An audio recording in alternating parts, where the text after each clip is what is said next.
Salutations, viewers. My name is GameDame, and welcome back to another one of GameDame Reacts. So now it seems like we're getting more of an in-depth game system overview for Dragon Ball: The Breakers. Now, if you guys don't know what this is basically Dead by Daylight or Friday the 13th video game where you are trying to survive against the evildoer. In this case, the evildoer is Cell, and you are playing as citizens in Dragon Ball universe. So this is quite a long trailer, so we're going to get straight to it and keep the intro short and watch the official game system overview trailer for Dragon Ball: The Breakers.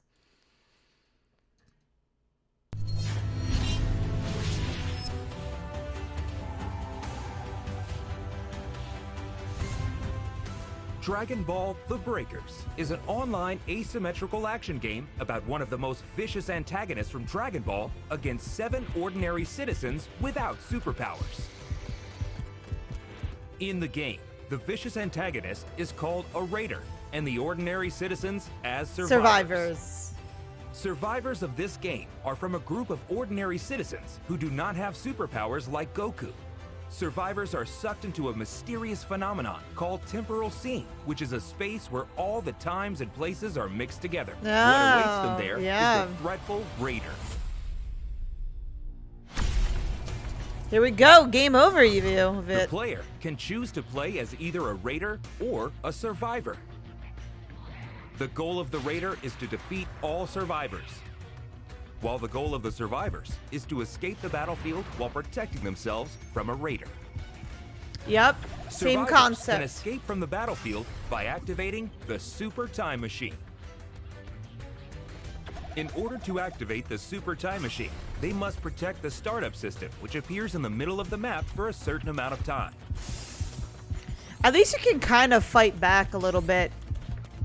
If survivors are able to defend the startup system until the activation is complete, the power of the Super Time Machine will fix the Temporal Seam and allow them to escape from the battlefield. In order for the startup system to appear, survivors must first set the power keys. There is one power key hidden in each area. Oh, so the it's survivors hidden. must find Gotcha. and place it in a specific location. The more power keys are set, the less time it will take to defend the startup system. But I guess you If the can. startup system is destroyed, survivors will not be able to activate the Super Time Machine. But the game will not be over yet. Okay. Beacons will appear on the map to call out the emergency time machine, and each player will have to try escaping.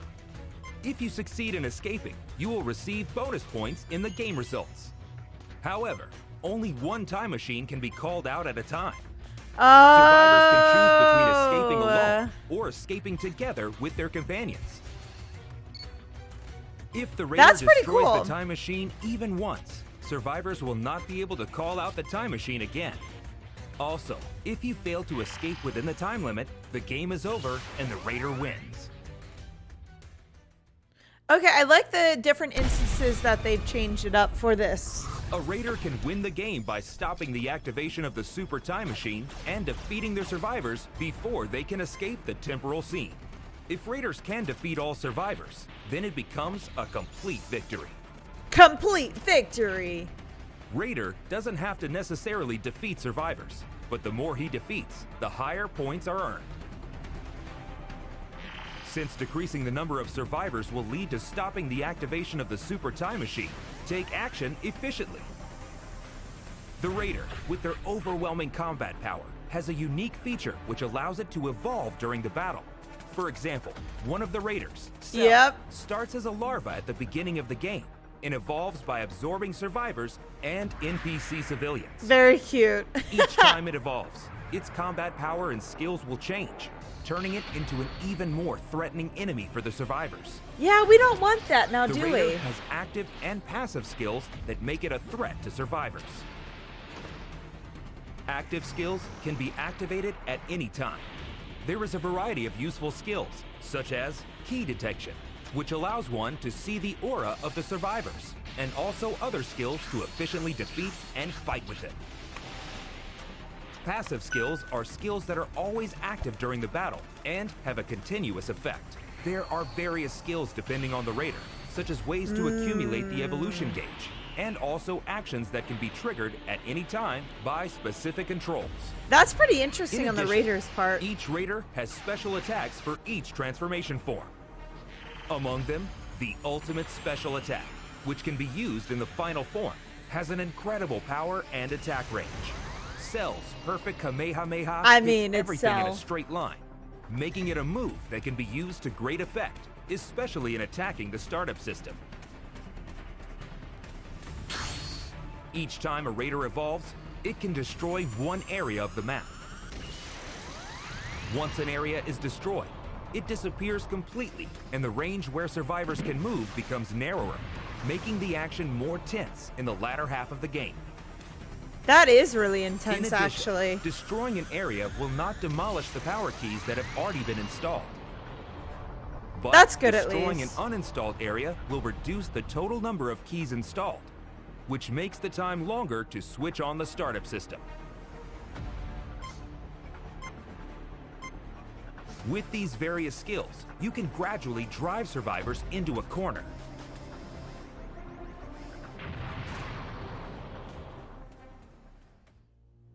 That is actually interesting. I like the way that they do this, Although to be quite the Raider honest. is overwhelmingly powerful, survivors are not unarmed against this threat. Which I think is Several really nice to countermeasures have. exist. Survivors can also use active and passive skills.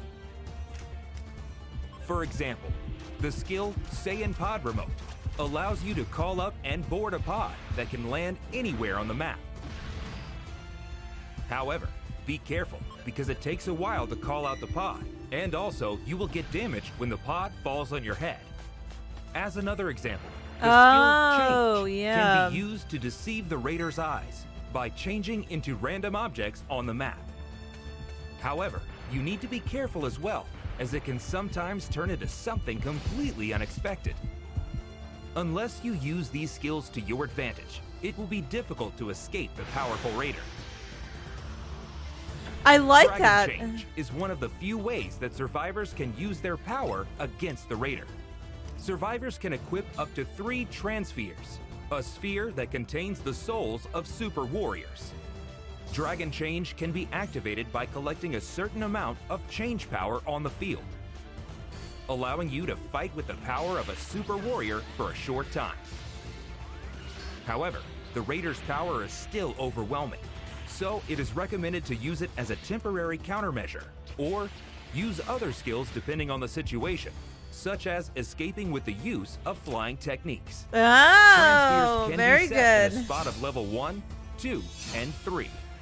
The higher the level, the stronger the skill will be. But on the other hand, more change power will be consumed. The form of the Raider that you can fight against is determined by the change level. When you fight, make your decision based on the power balance between you and the opponent. The timing of activating Dragon Change is very important. Whether you want to fight, flee, or go to rescue, use it strategically to get the most out of this ability. Various items can be used on the field, such as a weapon that can be shot directly at the Raider, vehicles that can move around the field quickly, and That a vehicle radar is that so can cute. search for the activation key. Utilize a variety of items and try escaping the battlefield. In addition, there are also Dragon Balls on the field. If you collect 7 Dragon Balls and offer them on the altar, You can summon Shenron Shenron. will appear, a way to make your wish That's come actually true. amazing. Survivors can wish to increase the change level by 1 step for all survivors, or maximize their own change level to 4. Raising to change level 4 can only be done by wishing to Shenron, and once you power up, your appearance and power will be exactly the same as the Super Warrior for a certain amount of time. The final form of the Raider is of course incredibly powerful, but increasing it to change level 4 will be the only way to counter with equal power. Summoning Shenron is not mandatory, but it will definitely contribute to the victory of the survivor. It is extremely difficult to collect 7 Dragon Balls in a limited time, but by cooperating with your teammates, you may be able to collect them faster. But careful, The raider can also make a wish to Shinra. What? I had no... In That's this case, sick. the raider can only wish to either level up just one transformation form or to recover stamina.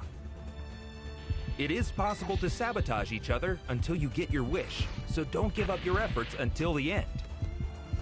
In the game, it's possible to increase the chance of victory by cooperating with other survivors. If you are attacked by the raider, ask other survivors to come rescue you. If you are about to be defeated, and until the countdown reaches 0, your companions can mend your wounds until you are fully healed. Don't forget to communicate. The signal feature is one of the communication tools to let other survivors inform each other about their actions, the location of the raider, the location of items, and many other things. Make sure to use it efficiently with your companions. Lastly, the defense of the startup system is one of the biggest keys to cooperation.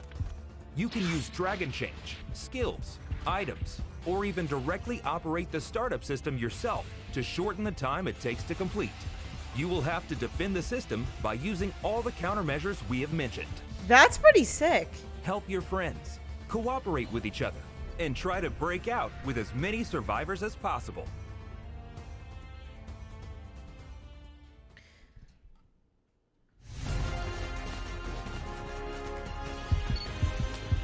Raider versus Survivors. Raider Experience versus the overwhelming Survivors. power difference in strength, and prepare to enjoy the ultimate asymmetrical battle action in Dragon Ball: The Breakers. Dragon Ball the Breakers. Available in 2022 on all consoles. The beta test is confirmed, and Oh, go nice. register to be one of the first to play. So if you guys haven't gotten the chance to register, you get to register today by the time this video is released for the closed beta test. Now, I think there's a lot of cool aspects that this new survival-based game has, especially since it intertwines in with the Dragon Ball universe. I think first off, that was just cool to begin with. I also just think a lot of people are joining this genre, so there's a lot of stuff that it just doesn't seem that great, but this one, it looks like they took a lot of time and consideration into. And what I really like about this is the keys to help you actually progress a little bit quicker with your time machine, as well as the survivors aren't completely helpless and have to hide like they do in Dead by Daylight. They are able to fight back, especially with like Vegeta or Goku or Krillin or whatever person they have listed in the power levels. Now, I think it's really cool they included Shenron in this, and not only for the survivors, but also for the raiders. So everything that's applicable for the survivors besides the customized, not artillery, but the customizations they have before starting the game, that like get the smoke bomb, the change, and I think the change portion is cool too. That reminds me a little bit of Gary's mod. But I think overall this is actually a really solid interpretation of a survival-based game that's included a lot of stuff from the show to make it a little bit more unique. So if I were to choose any survivor-based game, this would probably be it. Not only because I'm a huge anime fan, but also because it offers a lot more than I think the other ones do. So let me know in the comments down below if you guys agree or disagree with what I'm saying, but also list why. But that is all the time I have for you guys today. Thank you guys so much for watching. I highly appreciate your time as always, but please do not forget to subscribe and or follow, not only to my YouTube, but to my Twitch. You guys know where my YouTube is at, but you can find my Twitch at twitch.tv/thegamedame. Thanks guys, and I'll see you in the next video. Bye-bye.